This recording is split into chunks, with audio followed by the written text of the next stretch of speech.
பனைக்குளம் மண்டு மாரியம்மன் கோவில் கும்பாபிஷேகம்.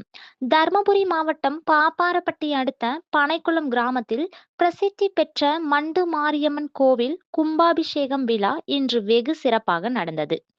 பனைக்குளத்தில் 18 ஊர் மண்டு மாரியம்மன், கற்பக விநாயகர், சித்தி விநாயகர், சேலத்து மாரியம்மன், கரக செல்லியம்மன், கரக சாக்கப்பன், ஓம் சக்தி அம்மன் நவகிரக ஆலயங்களுக்கு மகா கும்பாபிஷேக விழா நேற்று முன்தினம் கணபதி பூஜையுடன் தொடங்கியது.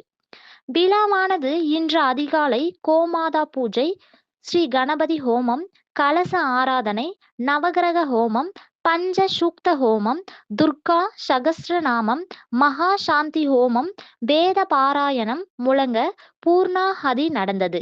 இதையடுத்து யாகசாலையிலிருந்து புனித கலச தீர்த்த குடத்தை கோயில் முக்கியஸ்தர்கள் தங்கள் தலைமீது எடுத்துச் சென்று கோயில் கலசத்துக்கு புனித நீர் ஊற்றி கும்பாபிஷேகம் செய்து தீபாராதனை காட்டினர்.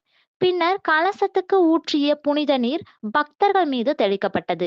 இதனை அடுத்து சுவாமிக்கு பல்வேறு வாசனை திரவியங்களால் அபிஷேகங்கள் செய்யப்பட்டு பூக்களால் அலங்கரித்து மகா தீபாராதனை காட்டப்பட்டது.